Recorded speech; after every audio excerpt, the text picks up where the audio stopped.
Hello, welcome to the British History Channel with me, Philippa Lacey Brewell, and to this bonus episode with my special guest, Gareth Russell.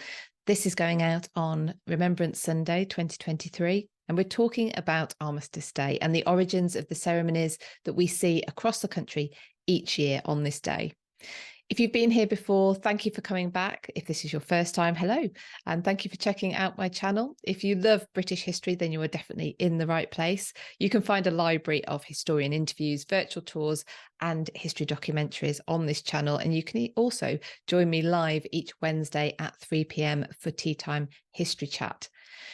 The 11th hour of the 11th day of the 11th month of the year is always marked with a 1-minute silence for those who gave their lives in service to this country.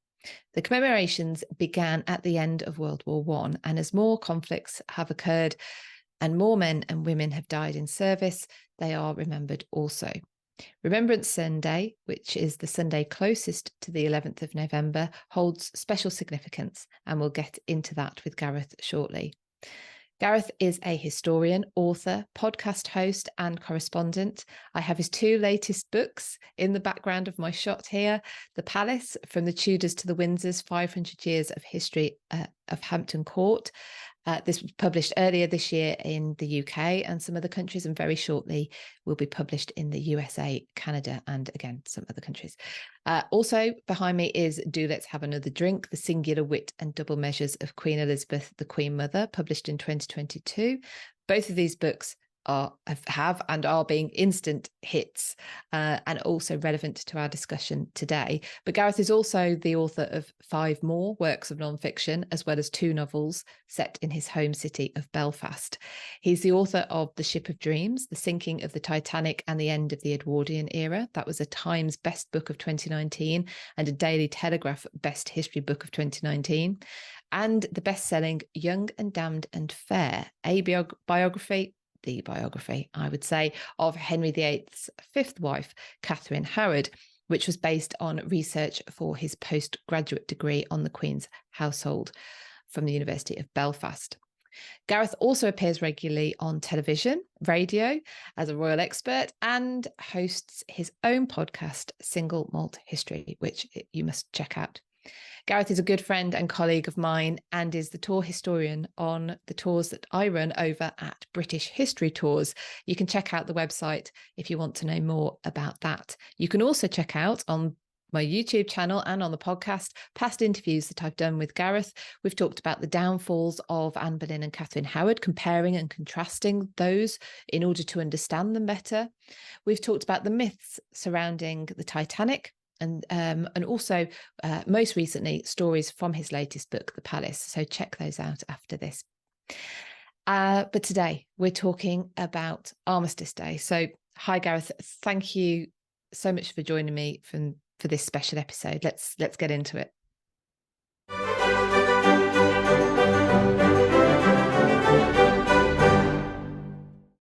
Right, so thank you so much for joining me for it's a bit of a special episode. It's a bit of a bonus because we wanted to, when we were together in the summer, you said, let's do an Armistice one. So thank you so much, because the history of this is possibly one that's not known as we get further from its origins. So yeah, let's do it. Great. Yeah, it's an incredible well, I suppose it's an incredible thing to think, because it's been there for all of our lifetimes. There's almost, in fact, I would say there probably is at this point no one alive who can remember when there wasn't a Remembrance Sunday in the United Kingdom, and because it goes back to 1920. It was really 2 years after the end of the Great War that it was decided that something was needed to commemorate the dead, but also to give the grieving something to focus on, because a lot of the bodies could not be brought home. So let's get into the origins of it then, because like you say, so when it's now a ceremony, I don't know what you would call it, ceremony, commemoration. Both. I mean, there's certainly a ceremonial component to the commemorative act, and that goes right the way back. I mean, it has always been centered on this, we call it the cenotaph, but the memorial to the glorious dead, as it's proclaims on the cenotaph itself, and it is overlooked by the Home Office and various government buildings. and it's within walking distance of Westminster Abbey from Whitehall. So it's part of, and there, I should point out, that's the central core Remembrance Sunday ceremony for the United Kingdom. But there are acts of commemoration that happens, throughout the UK. It's quite rare to find a town or village that does not have some form of, smaller localized war memorial there, because whilst the initial date was picked because it was the anniversary of the end of the First World War, it's since come to represent the dead of all the wars that Britain has fought in since then.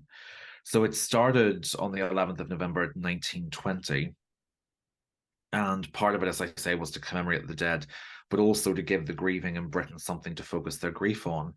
Because of the hundreds of thousands who had died, very, very few had died in Britain. Most of them had died in the trenches in Belgium and France and the Western Front.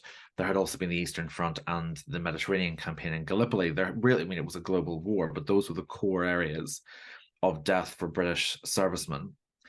And there had been, because of the nature of war, many bodies that were buried who were not identified during the war and then couldn't be identified after it ended in 1918. And if you go to these sort of beautifully preserved and cared for Allied graves in France or Belgium today, you'll see a lot of these gravestones that simply read "known unto God," which means that person's legal identity was unfortunately not known at the time of their burial, and certainly not at the time of their commemoration. And there was a lot of cultural anxiety and distress in Britain in 1918 and 1919 about how did the grieving families mourn the dead of that who had not come home. And partly that's a very natural human instinct. It's also social and cultural, because although the king by this point was George V, Britain's cultural attitudes towards death, and particularly the grieving process, were still predominantly Victorian. So you went to graves. That was the big thing. You went to your grave and say, there are certain days of the year you go, like it would be a tradition in quite a few parts of the British Isles, certainly in Northern Ireland, to have Cemetery Sunday between Good Friday and Easter Sunday. You go to, on the third day of the middle day of the Easter weekend, you go to graves. So there's a lot of things that are geared around memorializing the dead through a grave, and they couldn't do this. So a plan was hit upon to pick an unknown warrior, and he would be brought back, and there would be a grand reburial ceremony starting with the unveiling of this cenotaph memorial for Remembrance Day 1920, and then the body would be escorted to a suitable place of burial. I talk about the logistics of it in the palace because it's fascinating what lengths they went to compartmentalize each section of how they picked the body, then how they extracted the body, how it was finally selected, then what coffin was used, then how they moved it. So no one from either team sort of cross-pollinated, if you like, with the others. No one knew. So the grave diggers, for instance, were told to dig one body from each of the four main military zones that had occurred in the Western Front. They were then taken, put on a train, and brought to a British army base in France, where they were wheeled in, covered in the flag. Then the people who brought them in went out one door and closed it, and two more army personnel came in. They then picked one, not knowing which area it had come from. A funeral service was provided for the other three. Then it was taken under military escort to a chateau, given a guard of honor by the French army as a tribute to British allies, and then it was taken to a coffin that had been sent over on the king's orders from England. So at every stage, it was impossible for anyone to know who the unknown warrior actually had been, and that was the point. Now, initially, George V had been quite dubious about this. He and the Archbishop of Canterbury had concerns, and their primary concerns, well, from the Archbishop's perspective, his concern was that the veneration of veterans was going to become something like a secular religion, and that people were going to invest too much piety in it, and people were going to invest a morality in it that was, he concerned, would supersede Christianity. He had major concerns with the terminology, the glorious dead, going on the war memorial in London, because to him it implied that someone could be rendered glorious by military service or by anything on earth, and that actually the dead are glorious only in Christ, would be the teaching of Christianity. certainly Christianity at the time. And the king himself was ambivalent about this initially, but George V had always been, I think people have an idea of him as sort of quite stodgy and conservative, and he certainly was in his private life. But I think Jane Ridley's new biography of him, Never a Dull Moment, really shows how surprisingly attuned to public opinion he was. And he had made some decisions during the war in deference to British public opinion that he himself had found morally quite distressing. Probably the one he lived with for the rest of his life was that he had denied asylum to Tsar Nicholas II, his cousin, after there had been, protests against the Tsar coming to Britain, and Buckingham Palace had received a letter writing campaign to say the Tsar is not welcome, he's a deposed tyrant. In fairness to George, the offer was only rescinded once he knew that Norway or Sweden or Denmark would take the Romanovs, and then the revolution made that impossible. But he still lived with very difficult decisions that he had made throughout the war, including changing the royal family's surname to Windsor in reference to anti-Teutonic sentiment. So he really was a man who was very aware that you had to move with public opinion. You didn't have to bounce with it like a politician did, but you did have to be aware of it. And when he realized how much this unknown warrior plan meant to his people, he changed his mind and was actually instrumental in getting the Archbishop of Canterbury on board. But it was George V who then stepped in with convert zeal and said, I want the wood for the coffin taken from the Hampton Court forests. I want a crusader's sword brought from the Tower of London. He helped organize the plan that the soil, the dirt that would go into the final grave at Westminster Abbey, would be taken from all four of the main battle areas in the Western Front. There was an immense amount of symbolism that went into it. So that, and then the coffin was unveiled at the same time as the cenotaph on this first Memorial Sunday. And it's one of those things British school children learn by rote, which is the 11th hour of the 11th day of the 11th month. At 11 a.m. on the 11th of November, the First World War had ended with Imperial Germany's surrender. So that's when it was picked. That 11 o'clock on the 11th of November was picked for that first Memorial Remembrance Sunday. But the coffin was the unique feature of that first one, because the king and his two eldest sons, the mercifully short-reigning future Edward VIII, and the happily much longer reigning King George VI, then Prince of Wales and Duke of York, are with their father, and the king acts as chief mourner for the nation and escorts the coffin through the crowds. From the unveiling of the war memorial to the burial in Westminster Abbey.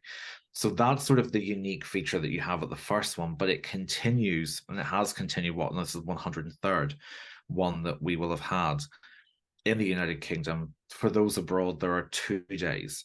So there is the actual 11th, which this year was a Friday, I think. Yes. It No, will be Saturday. Saturday. And so if it's not on a Sunday, there is a separate one. There's a second day, which is called Remembrance Sunday, which is when you will see the ceremonies take place again at the cenotaph.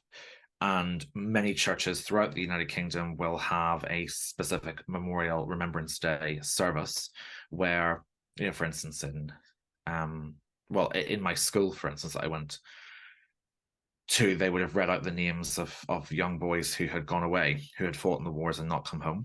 And then you would say, we will remember them. And in church services, they do the same with congregations. Often at local villages, they will call out the names of local villagers who didn't come back.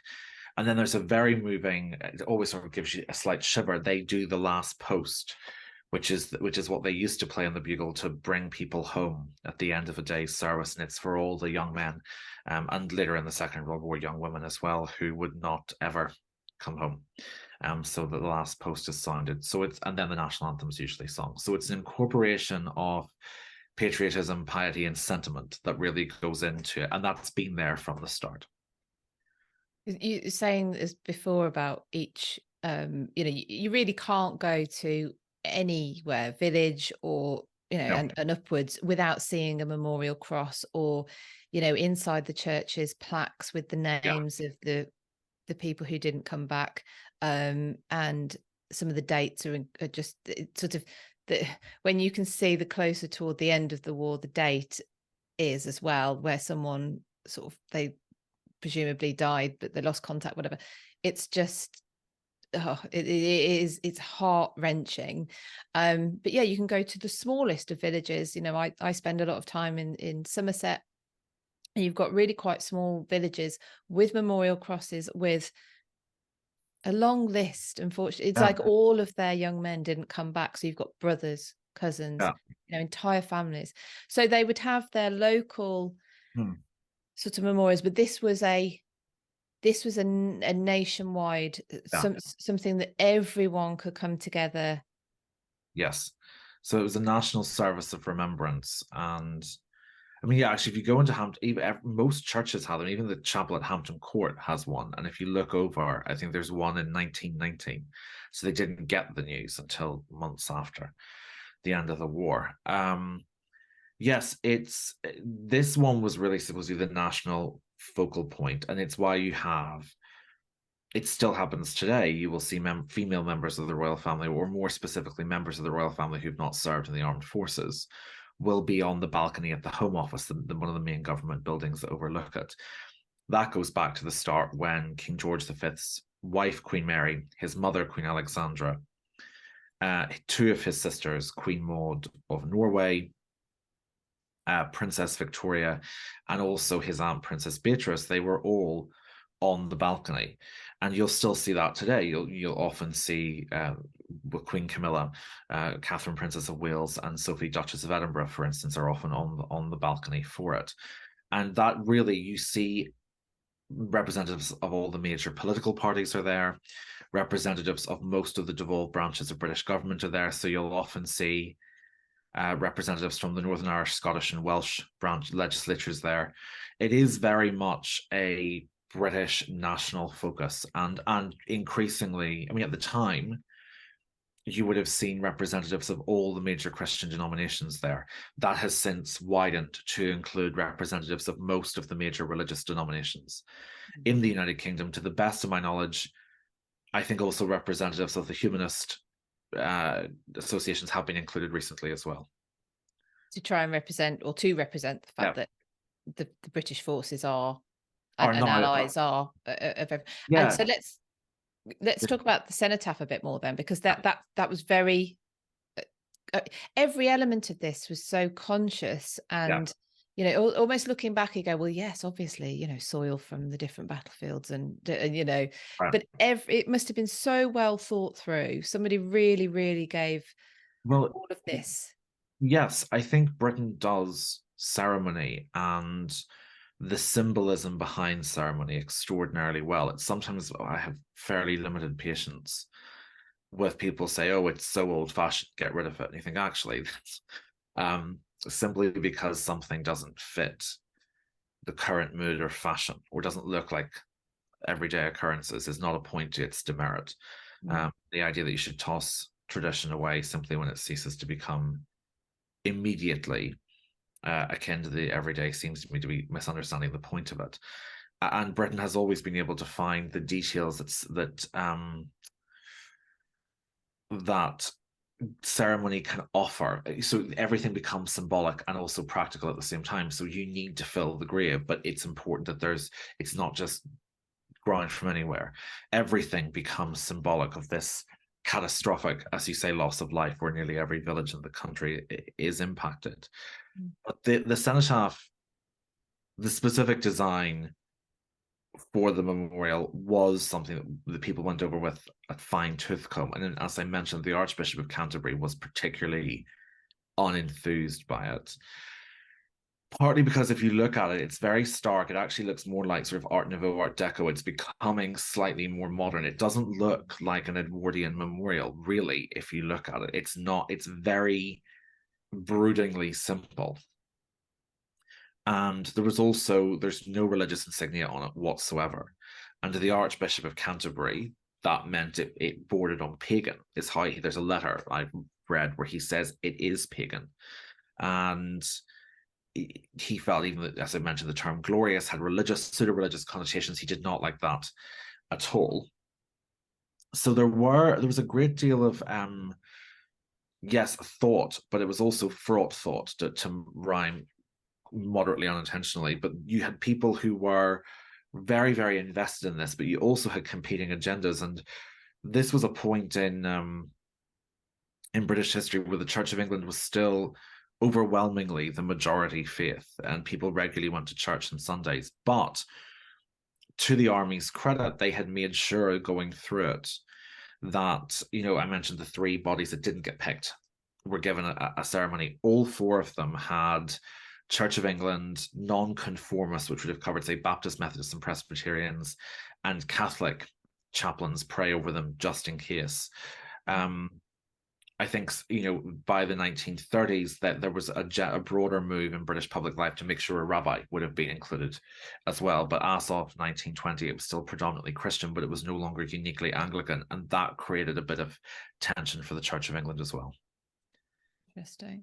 And I suppose we should point out, if anyone doesn't know, that cenotaph means kind of an empty grave, purposely, for that reason, and like you say, non-denominational. So I can see why the Archbishop probably was concerned, but actually that has meant that it's well, we could go into this on a different tangent, but has stood the test of time in terms of absolutely. And also, I mean, you have to remember, for instance, if you were looking at, say, the Northern Irish contingent, the overwhelming, the 36th division, the 36th Ulster division at the Somme, that was decorated for exceptional bravery, got very, very far indeed, and then was sort of close to obliterated by the German guns.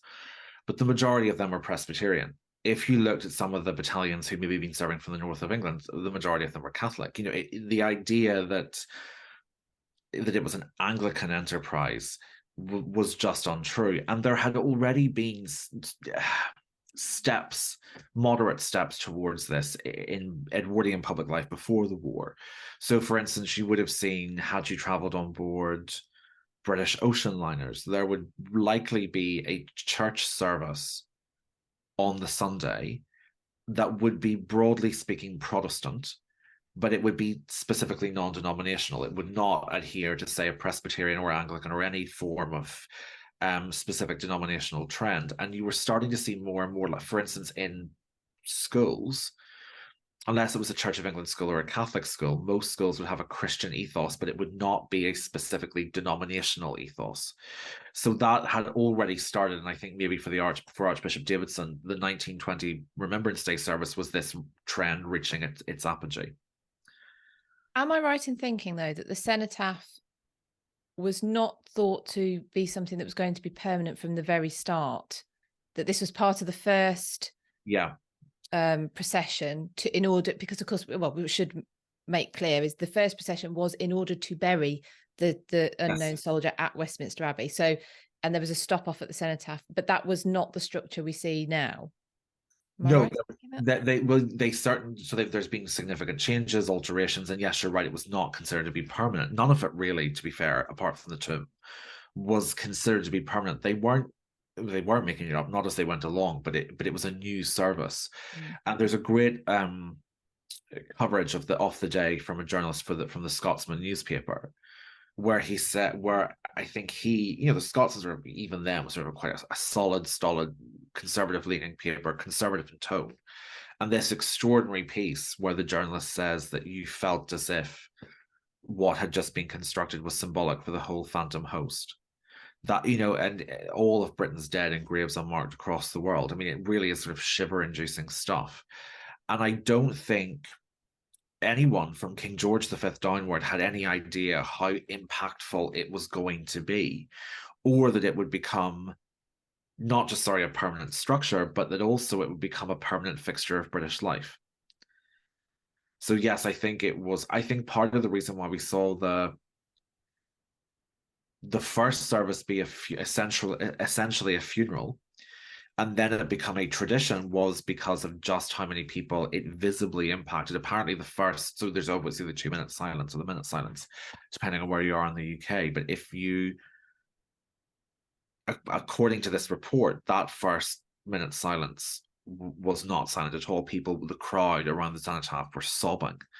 So it's, you get a sense. I mean, and also just stuff from that day, Philippa, of the king removing his hat, which they didn't do before, and the princes walking behind, and the king, putting a hand-picked bouquet of flowers on with a handwritten note to the soldier from him and Queen Mary. I mean, stuff that you just don't, this idea that the royal family was sort of, more cold, or at that time, I think just because you're not huggers doesn't mean you're cold. And I think you get this sense of everyone just being caught up in realizing how it's silly to say they didn't realize how many people died before the 11th of November 1920, but I think that's the moment, the phantom limb syndrome, for want of a better word, the phantom grief syndrome, whatever you want to call it, the moment it dawns that these young men are not coming back. The war, to some degree, is just a period of shock for Britain over and over again. And it's in 1920 that they really get a chance to take stock of what's happened. And I suppose, and then obviously the memorial services are reinvigorated after the Second World War, when you have a fresh list of unfortunately, of names to add. And also, so the Second World War has something the First World War doesn't have, which is the Second World War is unambiguously a fight against one of the most monstrously evil regimes in history. So people can take, there's not the really very difficult question about the loss of the First World War, which is, was it worth it? And the answer, unfortunately, is no. And it's a very, very painful thing even to say out loud, because, of course, what we had members of the family die as well. We still have the memorial plaques and the letters of condolence that you receive in the First World War, but you look at, say, Imperial Germany or Austria-Hungary, and you just don't think that they were bad enough to merit what happened, to how many lives were given up. And also the fact that nothing really changed after the First World War except the complete implosion of Central European politics. I mean, it's really, and the rise of communism and latterly fascism in the old empires. So it's a very difficult historical concept for us to grapple with, and in many ways the Second World War is one where you can focus on the importance of that war, and the First World War is one where you simply focus on the scale of the loss. So let's talk about the position in Westminster Abbey, which was the location for the grave. So again, a very carefully thought out position. So will you go into that? Yes, so it's very close to the basically the main entrance, and it is in the nave. It used to be, it was where kings and queens would have processed. Everyone would have processed for the coronation or for any religious service.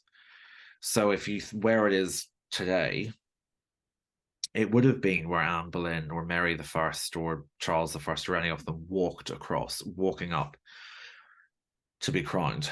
And George V allegedly played a major role in picking that as the spot, so that going into the Abbey from now on, you have to walk around it. It's impossible to enter Westminster Abbey from the main door without having to alter your steps and walk past the unknown warrior, and that was deliberate. And it also, to make it, and even at coronation, so the one in 1937, 1953, and 2023, the kings and queens break, the monarch and the consort break and walk around it. And it's the same at royal weddings held there. Its position also led to a new tradition, a tradition that arose from 1923. It's 100 years old this year, which is that royal brides into the House of Windsor, or of the House of Windsor, will send their bridal bouquet to be left at the tomb of the unknown warrior. There's a bit of confusion over how that started. So there are some, the traditional person associated with it is the future Queen Mother, that is correct. Some people say it's not true, and actually it was her sister-in-law, Princess Mary, the Princess Royal, who did it, which isn't true. She left her bouquet at the cenotaph.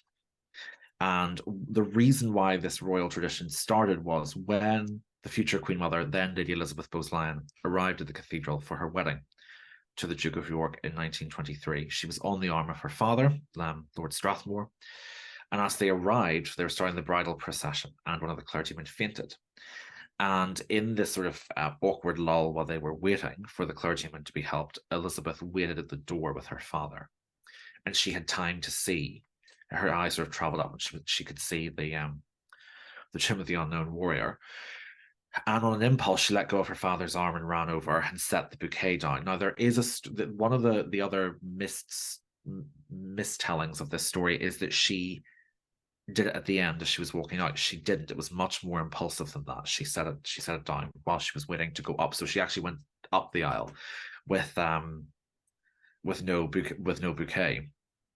And part of that was that I think the way the First World War shaped the future of Queen Mother and all of her generation is not fully understood. I certainly didn't until I wrote a book on her and saw, she was 14 when the war broke out. She was 18 when it ended.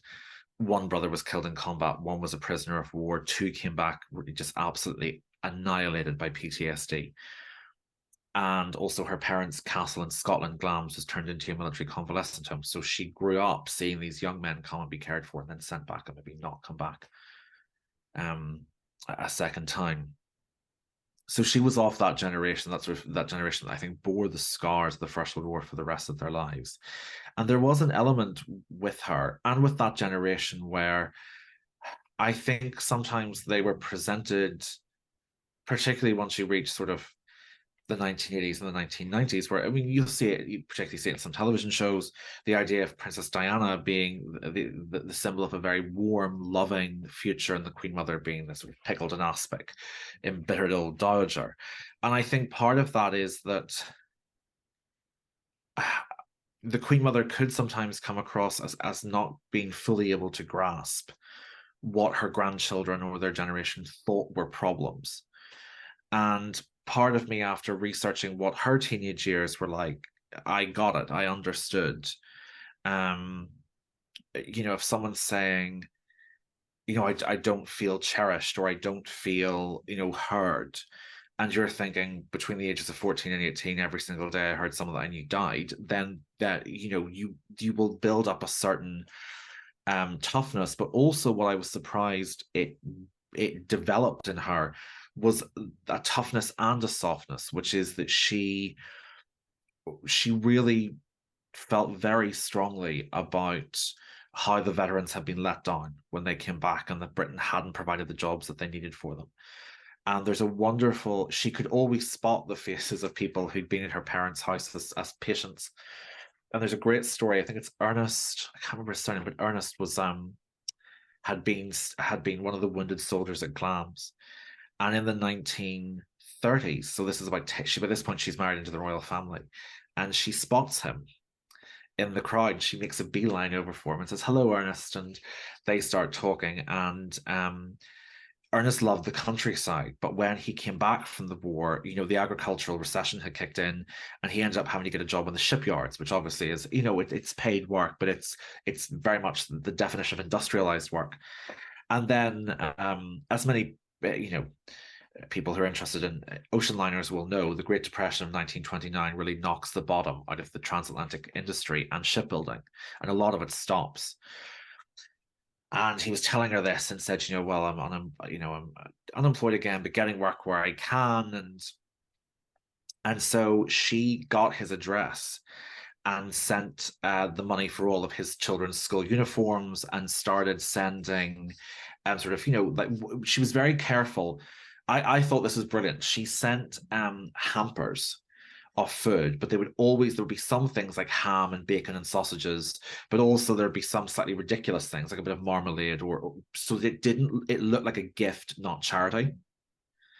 Because some, you have to be, I think she was very mindful and respectful of the pride of people who had served, and not belittling or emasculating or anything like that. I mean, she was very much a woman of her time.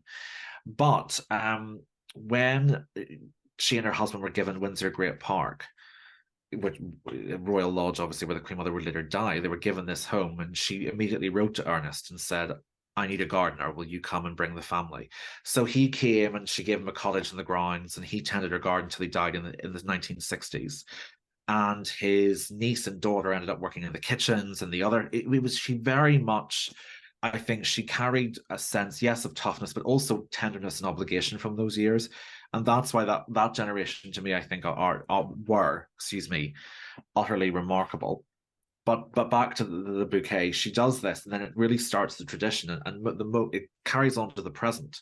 So if, for instance, you are like the future Elizabeth II, or the future Catherine, Princess of Wales, and you get married in Westminster Abbey, you can do it, there and then, or you send it back immediately afterwards. If you're like, say, the late Princess of Wales, Diana, Princess of Wales, who got married at St. Paul's, or Meghan, the Duchess of Sussex, who got married at Windsor, then you send the bouquet after the service, and it's still brought back to Westminster Abbey. So that tradition, I'm trying to remember which of the York princesses was married last. That's very poor of me. I think, well, either Beatrice, I think it's Eugenie was the last, the most recent royal princess to get married, and she did the same thing with her. So that tradition, like many of the things, actually weirdly sort of loop it back that we've been talking about. A lot of the stuff that was improvised then becomes tradition. And the Queen Mother's bouquet on the Tomb of the Unknown Warrior is just part of that. One part of that. I suppose the improvisation is actually, that is what gives it its power. And therefore, yeah, that's, it's not frivolous. There's a lot of emotion and I can't say thought, sorry, because it is. Yeah, no, I know what you mean though. I got visceral. Yeah, it's the soul palpitating a bit. I remember I got quite cross once at a dinner party in New York, and the other chap there was British as well. But his point was that he was essentially, he was saying that memorials. This is to a more recent tragedy, but he essentially was saying that sentiment was ridiculous, and that his implications, one of my pet peeves, that the more intelligent they are, the more intelligent you are, the more detached from sentiment you should be. And I just don't find that true at all. I think there is such an important visceral sacred space that we should have for sentiment. I think that is incredibly, incredibly important. And I don't take any of that lightly. And that, to me, those memorial services that we have in the United Kingdom have really beautifully synthesized the sentimental and the solemn. I think that it has done it very, very well. And it does come from what we've talked about, moments of incredible forethought and attention to detail, like how you select where the body will come from, and what that first ceremony would follow structure-wise. But it also is the impulsive things like Elizabeth Goes Lion sending the bouquet over, or the crowd sobbing as the king led the coffin through the crowds towards Westminster Abbey. It's a perfect mixture of thought and impulse, head and heart. Well, it's what keeps us from being machines as well. I don't think the more intelligent you are, the more machine-like you should be. No, of course not. I also just find it, I mean, this is sort of a more personal point, but I find the idea that I find it a bit feeble, if I'm totally honest. I think if you don't have to agree with all the sentiment, but if you're frightened or sort of repulsed by communal emotion, I think that tells you a little bit about what you think about emotion in general. But also, I think it usually comes with a whiff of snobbery, if I'm totally honest. Yeah, well, it's a bit less human than I would be comfortable with. Well, totally. I should point out then that people can read more about the Queen Mother and that story particular in your book about the Queen Mother, which I have behind me. So so this was an interesting little that story, the story of her years in the First World War is there, but I didn't put it in. I put it in because it was in the Hampton Court book. Then I had to trim it down for Let's Have Another Drink. So her First World War experiences, which I think I was saying to you before we started, I did an interview with Penelope Wilton, who's playing her in the West End, and a lot of what she feels shaped her is the First World War. I think we always think it's the second, but it's totally fascinating. I've been thinking about it from that interview and then in preparation for this one. So yes, First World War experiences are in Let's Have Another Drink, and the story of the unknown warrior and Hampton Court's role in it is in the palace. So perfect. So get both, everybody, is what Gareth's saying. And I would second that.